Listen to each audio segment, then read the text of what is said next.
Russia is either going to have to evacuate the entire peninsula by car across the Kerch Bridge's remaining road span, or suffer a 1980s Ethiopia-style famine. Earlier in the day, the Russian government announced the full planned withdrawal of all troops from the Kherson Pocket, which is the only chunk of territory in occupied Ukraine that is to the west of the Dnieper River, which is roughly analogous to the American Mississippi. So reports at this point indicate that the Russians are withdrawing at full speed from all positions. At the moment, it does not seem to be a rout. A few things to keep in mind.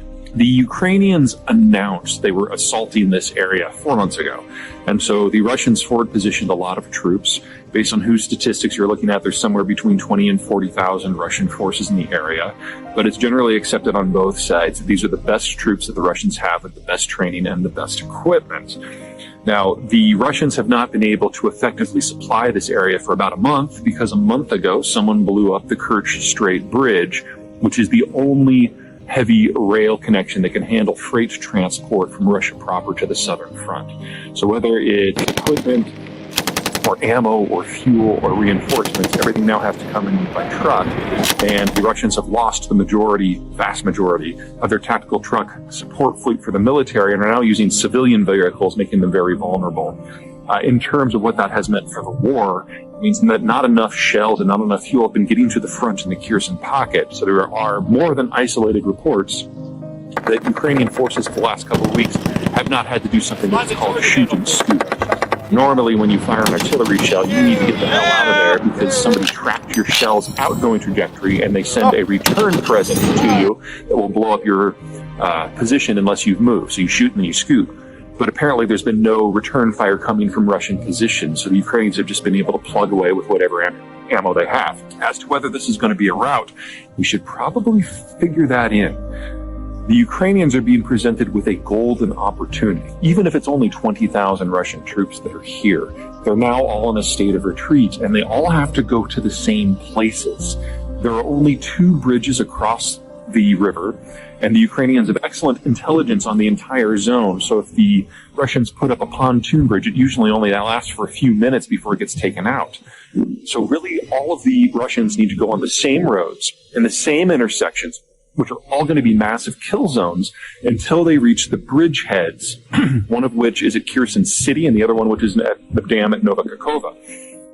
At that point, well, the Ukrainians have been hitting these bridges with rocket fire for weeks, and they can't handle heavy equipment anymore, which means that the Russians are going to have to make a massive parking jam at the bridge, dismount, and then run across while under artillery fire the entire time. The casualties are going to be immense. And that's the best case scenario. The worst case scenario is something that's going to be really nasty. We're looking at really one of the biggest military routes of forces that we have seen since the early months of World War II, in addition to a massive transfer of equipment from the Russian army to the Ukrainian army.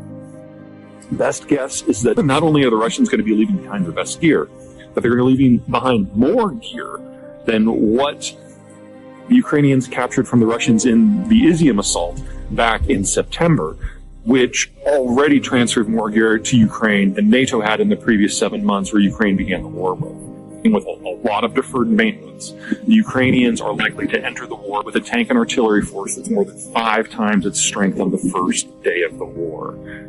The Russians have already used the majority of their missile and tank forces, which began this war as the world's largest.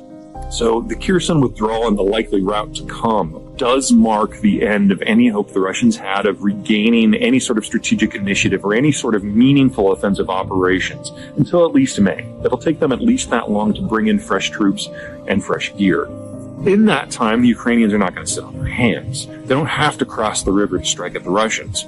Once they get to the river, the long-range rockets and artillery are going to be able to target the isthmus, which is only about 3 kilometers wide, that connects the Ukrainian mainland to the Crimean Peninsula. And that matters for more than just mere military logistics. Because the Kerch rail bridge is out, Russia can not only not bring in ammo and troops and fuel, it can't bring in food. Their only other option are some very light rail and road connections across that isthmus coming from the rest of occupied Ukraine, all of which Ukraine will still be able to strike, will soon be able to strike.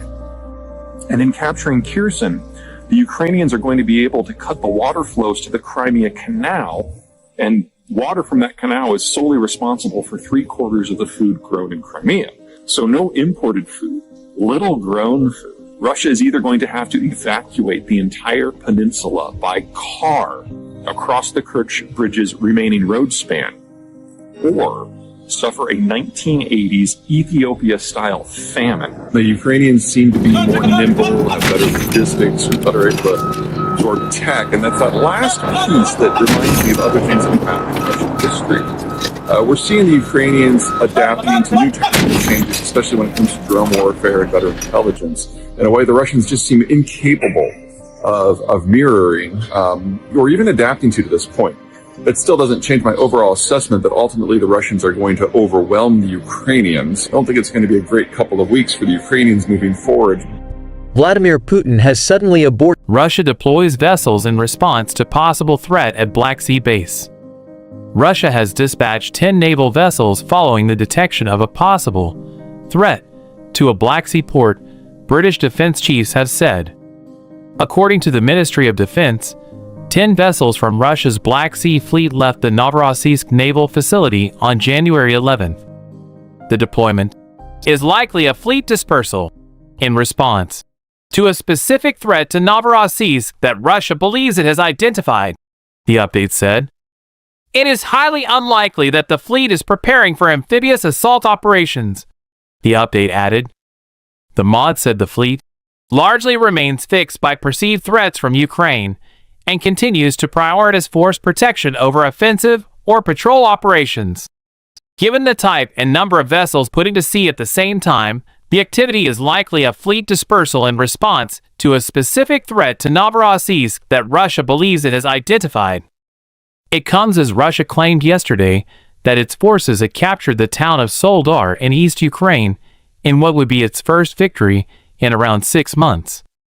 Ukraine insisted the announcement was premature and denied the Russians had control, saying severe fighting was ongoing in the key salt mining town.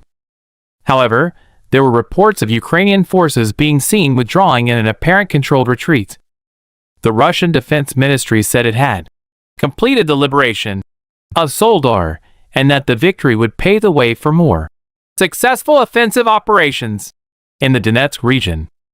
The Russian army also praised the courageous forces of the Wagner Group in an unusual recognition of the private fighting force. This combat mission was successfully implemented by the courageous and selfless actions of the volunteers of the Wagner assault squads, the Defense Ministry said.